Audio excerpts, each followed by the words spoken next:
मित्रों नमस्कार। Parameter of law के इस चैनल में मैं आपका हार्दिक स्वागत करता हूं।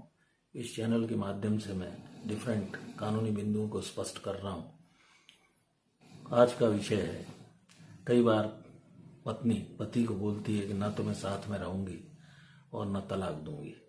इस तरह के विवाद तब मोस्टली आते हैं सामने जब कोर्ट में कोई मेंटेनेंस आदि का, डोमेस्टिक वायलेंस का मुकदमा पत्नी द्वारा पति के विरुद्ध लगा दिया जाता है और जिनके मामले न्यायालय में चलते हैं तब ऐसी स्थिति उत्पन्न होती है।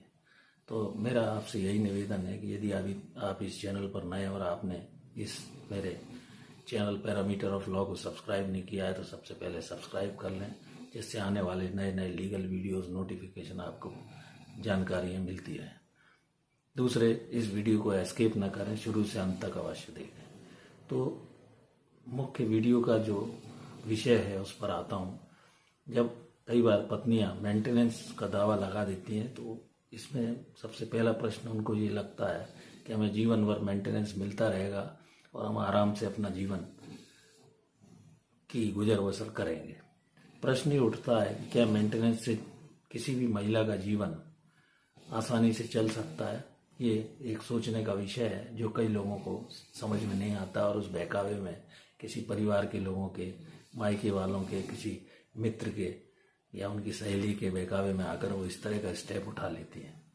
तो इसके लिए सबसे पहले स्थिति यही बनती है कि समाज के जिन लोगों ने उनकी शादी तय कराई है या समाज के जो लोग वेल विशर हैं उनके साथ मिल बैठकर पति पत्नी एक बार कोर्ट जाने के पहले कोशिश कर लें कि किसी तरह मामला समझौते, सेटलमेंट, मीडिएशन द्वारा उसका निकाल हो जाए और पूर्व की स्थिति जो विवाह के बाद थी वैसी स्थिति बन जाए। क्योंकि स्वाभाविक रूप से किसी भी परिवार, दो परिवारों से दोनों आते हैं, उनका रहन सहन, खान पान, रीति रिवाज, रहन सहन, हर चीज़ में फ़र्क होती है, सोच विचार का। जैसी उनको शुरू से परवरिश मिलती है उसी अनुसार उनकी सोच दोनों पक्षों की, पति पत्नी की रहती है।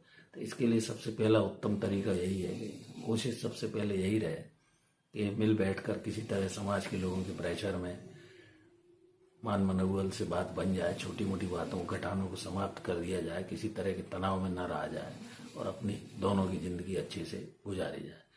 इसके लिए सबसे पहले पति को अगर बात नहीं बनती दिखती है तो एक restitution of conjugal right section 9 Hindu marriage act 1955 के तहत एक नोटिस दिलाना चाहिए, जिसमें वकील साहब स्पष्ट यह लिखें कि पति पत्नी को रखने को तैयार है। यदि कोई बात इस तरह की मनमुटाव भी हुआ है तो उसको समाप्त किया जाए और वो उसको अच्छे ढंग से उसका निर्वहन करेगा, उसे रखेगा, उसकी मेंटेनेंस को भी जो भी है खर्चे पानी का देगा, उसके रहने की व्यवस्था करेगा, बच्चों की देखरेख करेगा।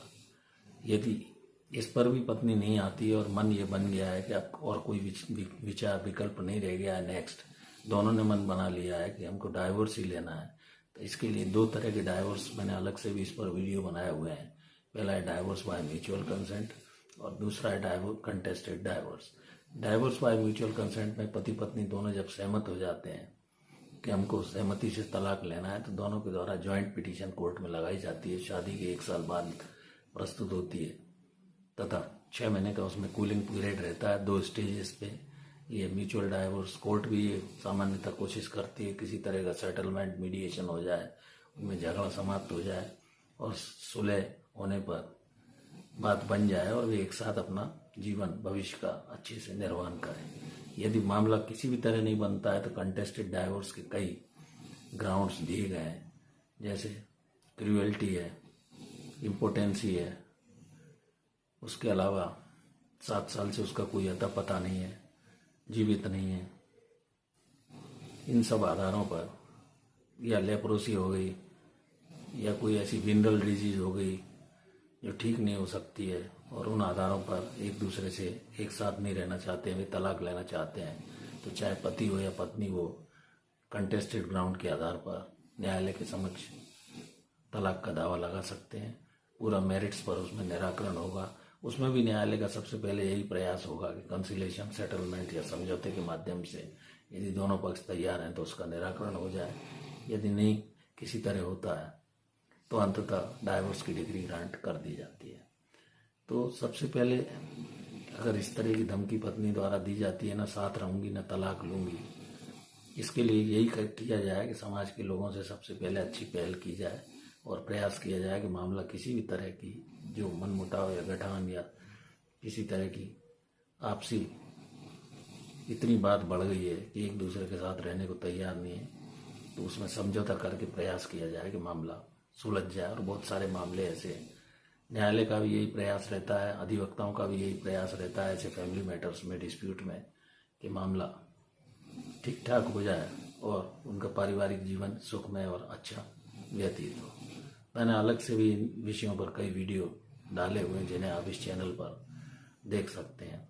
तो ये जो धमकी होती है, ये रेस्टिट्यूशन ऑफ कंजुगल राइट का नोटिस देते ही पति का मामला थोड़ा मजबूत हो जाता है और महिला का मामला कमजोर हो जाता है, क्योंकि पति तो रखने को उसे तैयार है, वह स्वयं रहने को तैयार नहीं है, बल्कि डोमेस्टिक वायलेंस में झूठा फंसाने के लिए, मैंने झूठे फंसाने के बारे में वीडियो बनाया, इसके क्या दुष्परिणाम होते हैं, क्योंकि जीवन बहुत लंबा होता है।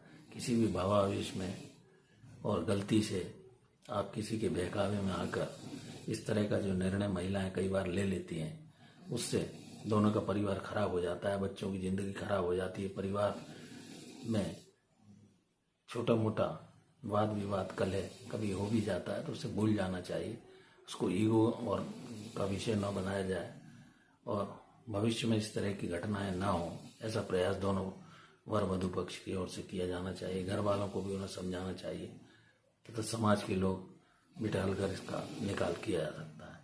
तो ये जो व्यवस्था कई बार उत्पन्न होती है कि पत्नी कहती है ना तो मैं तलाक दूंगी ना साथ में रहूंगी, उसे आधार स्थिति में पति को लटका देती है, वो मानसिक तनाव में आ जाता है, जिसका परिणाम कई बार आत्महत्या तक या मेंटल टेंशन या बहुत सारी बीमारियां,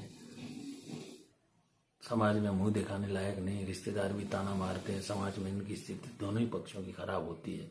इस स्थिति से संभवतः बचें और प्रयास ये करें कि जीवन काफ़ी लंबा है, भविष्य अच्छे से दोनों वर वधु का, स्पाउस का शादी के बाद निर्धारित हो।